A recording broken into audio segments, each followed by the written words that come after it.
নমস্কার বন্ধুরা, আজকের এই ভিডিওটিতে থাকছে ৩রা আগস্ট ২০২৬-এর সবচেয়ে গুরুত্বপূর্ণ ১০টি কারেন্ট অ্যাফেয়ার্সের এমসিকিউ প্রশ্ন এবং তার বিস্তারিত ব্যাখ্যা, যা আপকামিং যেকোনো কম্পিটিটিভ এক্সামের জন্য অত্যন্ত গুরুত্বপূর্ণ।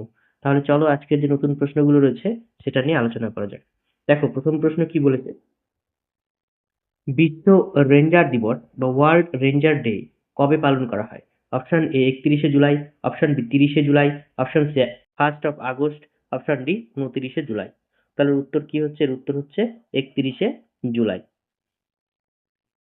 তাহলে প্রকৃতি, বন, বন্যপ্রাণী এবং সংরক্ষিত এলাকার সুরক্ষিত নিয়োজিত রেঞ্জারদের অবদানকে সম্মান জানাতে কর্তব্যরত অবস্থায় আহত বা নিহত রেঞ্জারদের স্মরণে প্রতি বছর ৩১শে জুলাই বিশ্ব রেঞ্জার দিবস হিসেবে পালন করা হয়।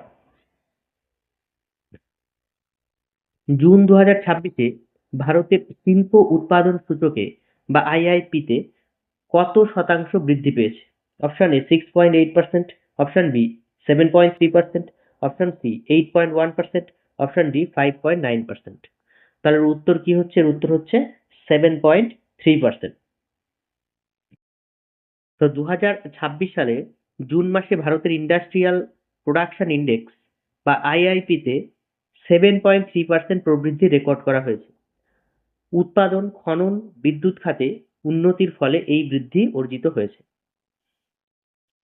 রেয়ার আর্থ মেটাল এর জন্য এক্সপ্লোরেশন লাইসেন্স জারি করা ভারতের প্রথম রাজ্য কোনটি? Option A Gujarat, option B Orissa, option C Rajasthan, option D Jharkhand. উত্তর হচ্ছে রাজস্থান। তাহলে বিরল মৃত্তিকা ধাতু বা রেয়ার আর্থ মেটাল এর অনুসন্ধান এবং উত্তোলনের জন্য এক্সপ্লোরেশন লাইসেন্স জারি করে রাজস্থান দেশের মধ্যে প্রথম রাজ্য পরিণত হয়েছে।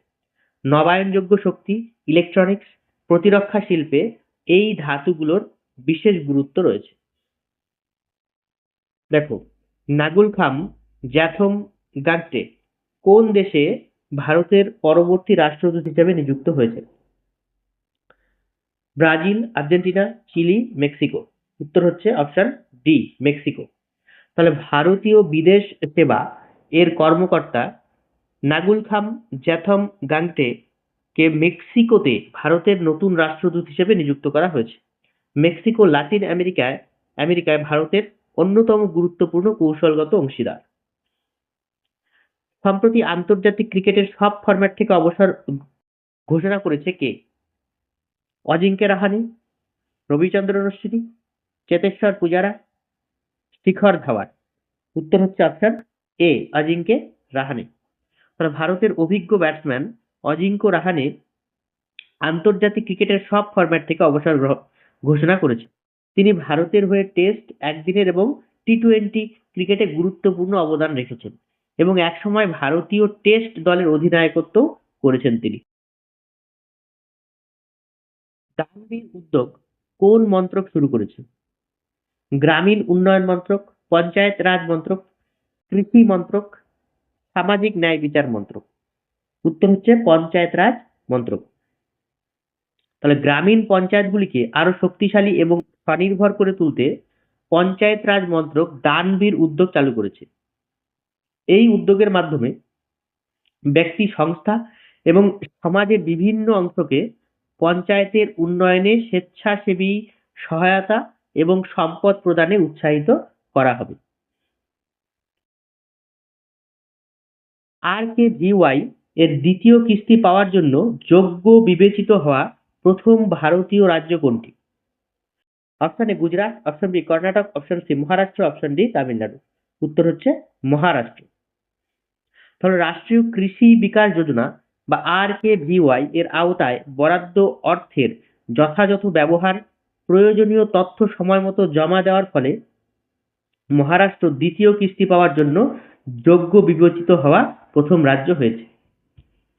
বলেছে কমনওয়েলথ পিস মেডিয়েশন কনফারেন্স ২০২৬ কোথায় অনুষ্ঠিত হবে? নয়াদিল্লি, মুম্বাই, ভোপাল, জয়পুর, যেটা রাজস্থানে রয়েছে। তাহলে উত্তর কি হচ্ছে? এর উত্তর হচ্ছে অপশন ডি রাজস্থানের জয়পুরে। তাহলে শান্তি প্রতিষ্ঠা, সংঘাত নিরসন, আন্তর্জাতিক সহযোগিতা বৃদ্ধির লক্ষ্যে কমনওয়েলথ পিস মেডিয়েশন কনফারেন্স ২০২৬ রাজস্থানের জয়পুরে অনুষ্ঠিত হবে।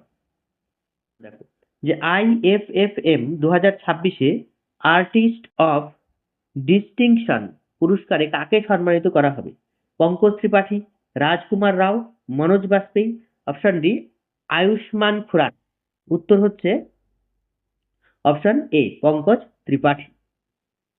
তার ভারতীয় চলচ্চিত্রে অসামান্য অভিনয় দক্ষতা এবং দীর্ঘদিনের অবদানের স্বীকৃতিস্বরূপ পঙ্কজ ত্রিপাঠীকে Indian film festival of Melbourne 2026-এর আর্টিস্ট অফ ডিস্টিংশন সম্মানে ভূষিত করা হবে। জাস্টিন গ্রিভস কোন দেশের ক্রিকেটার ছিলেন? England, West Indies, Australia, New Zealand. এর উত্তর কি হচ্ছে? এর উত্তর হচ্ছে option B West Indies. West ইন্ডিজের অলরাউন্ডার ক্রিকেটার জাস্টিন গ্রিভস টানা 5 ওভার বল করে 5টি মেডেন সহ 5 উইকেট নিয়ে বিরল বিশ্ব রেকর্ড গড়েছেন।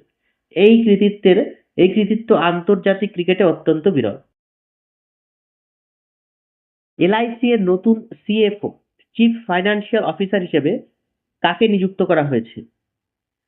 এম জগন্নাথ, সিদ্ধার্থ মহান্তি, সত্যম শ্রীবাস্তব, রত্নাকর পট্টনায়ক। উত্তর হচ্ছে সত্যম শ্রীবাস্তব। তাহলে সত্যম শ্রীবাস্তবকে life insurance corporation of India বা LIC এর চিফ ফাইন্যান্সিয়াল অফিসার এবং ফাইন্যান্স অ্যান্ড অ্যাকাউন্টস বিভাগের এক্সিকিউটিভ ডাইরেক্টর হিসেবে নিয়োগ করা হয়েছে। তিনি সংস্থার আর্থিক পরিকল্পনা, বাজেট, কৌশলগত অর্থনৈতিক ব্যবস্থাপনার দায়িত্বভার পালন করবেন। তাহলে আজকের মতো এ পর্যন্তই। ভিডিওটিকে ভালো লাগলে তোমরা লাইক, শেয়ার এবং সাবস্ক্রাইব করবে। আর ভিডিওটিকে শেষ পর্যন্ত দেখার জন্য অনেক অনেক ধন্যবাদ।